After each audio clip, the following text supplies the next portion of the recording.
In our 2024 lead, Donald Trump defended his comments about Congresswoman Liz Cheney by saying he was talking about how she's a, quote, warthog and, quote, wouldn't have the guts to fight herself. Joining me now is Republican Senator Bill Hagerty of Tennessee. Senator, so here is the full comment and the full context of his criticism of Liz Cheney. Let's roll it and then discuss at the end of it. She's a radical war hawk. Let's put her with a rifle standing there with 9 barrels shooting at her, okay? Let's see how she feels about it. You know, when the guns are trained on her face. You know, they're all war hawks when they're sitting in Washington in a nice building saying, oh, gee, let's send 10,000 troops right into the mouth of the enemy. Are you comfortable with the part of what he said when he talked about the guns trained on her face, 9 barrels shooting at her? Jay, what he's doing, and if you take the whole thing into context, he's trying to explain that there are people in Washington that make decisions that involve people's lives.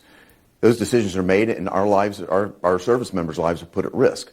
Take the decision about Afghanistan and the withdrawal there. 13 servicemen and women were killed that day in Kabul. Mm-hmm. That was because of a poor decision that was taken in Washington by people that had no skin in the game.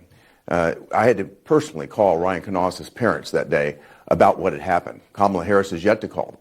I mean, these decisions are critical. They're vital, and these people need to put themselves in the shoes of those who are actually going to be on the front line. That's the point that President Trump was trying to make. I think the reason this is blowing up right now is because we're only 4 days away from the election. President Trump is winning, and this is another desperate hoax, just like the bloodbath hoax.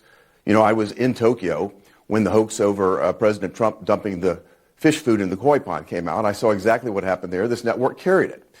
Suggesting that President Trump had insulted the entirety of the Japanese population. I was right there. He did exactly as Prime Minister Abe did. Yet again, we spin things out like this. We need to get back to the point. The point is that people are concerned about the economy. People want to see real results and not talking about this sort of stuff. Okay.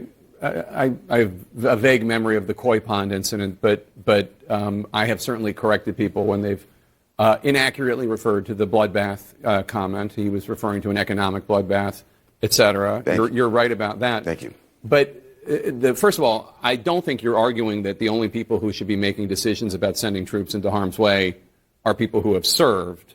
No, I'm not saying that, Jake, but I'm saying that these are decisions with tremendous gravity. And the point that President Trump was trying to make, and I've worked with him for years, he illustrates his points perhaps differently than I would. But the point that he was trying to make is that you should be thinking about it as if you were the one, or your son or daughter were the one that were going to be facing that sort of threat. And how you said it, I have no issue with. I think the question is the very violent rhetoric and imagery at a time when political violence is very real, all too real, as Mr. Trump knows himself. Trump's running mate, Senator J.D. Vance of Ohio, called on Democrats to, quote, tone down the rhetoric. I don't think this is toning down the rhetoric. Do you? I think what he's doing is making a very clear point. And the point is, I think, very relevant right now because we have servicemen and women they're very close to being put into harm's way. Some are in harm's way. Joe Biden couldn't even remember the fact that we'd lost the 13 servicemen and women under his watch. These are very serious decisions that are being made, and people should take it seriously. That's the point here. Okay. I just wonder, as a political level, I mean, we've seen Mr. Trump's campaign putting out press releases trying to clarify what he said. Mr. Trump put out a Truth Social statement. He just said something about this. Obviously, whether or not everybody hears the message, and we ran the clip. We ran the whole clip, and we're not saying he's calling for her to be assassinated or killed. I think the issue is the very violent imagery at a time when Republicans are saying, oh, Democrats need to tone down the rhetoric. Are you worried at all politically that, this is going to be decided by a handful of voters in a handful of states, that this could hurt? Let me just say this, Jake. War is serious. War is deadly. He was making that point with this analogy. I think that's what's here. That's the point here. What we're talking about, though, is the fact that President Trump is actually winning. Voters would much prefer to hear about what Kamala Harris's position is on the economy, what she's going to do to fix our broken southern border, to take crime in our streets down, to make our nation more safe and secure. Rather than talk about that, we're going to blow up yet another one of these stories into some sort of pre-election day hoax. I think we should move on.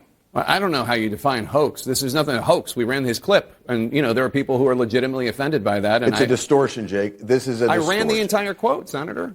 We ran the entire thing. Yeah, I have not. This is a distortion about violence. And the violence he's talking about is the violence that's perpetrated on our men and women in service and the decisions that are made by people like Liz Cheney to send them into the throes. Liz Cheney was an assistant secretary of state. When did she send anyone into battle?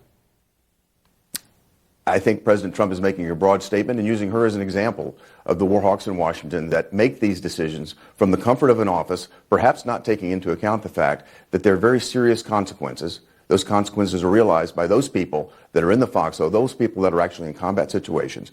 That's what he was illustrating, and nothing more. So you think that anyone that takes issue with him invoking, let's put her with a rifle standing there with 9 barrels shooting at her when the gun's untrained on her face, you think anyone that takes issue with that is either perpetrating or falling victim to a hoax? There's no one that can legitimately say what I'm that's saying, Jake, is this violent is a imagery at a time. What's a distortion? I read that we played the whole clip. This is a distortion of this is a distortion of what President Trump meant, and you know it. President Trump wasn't calling for any type of violence on Liz Cheney. I didn't say he was. What he was talking about was her to consider the violence that anybody that we put into that circumstance might face. It's as simple as that. We need to get back to talking about the fact that President Trump is the only person that's on the ballot that can actually fix the damage that Kamala Harris and Joe Biden have done over the past 4 years.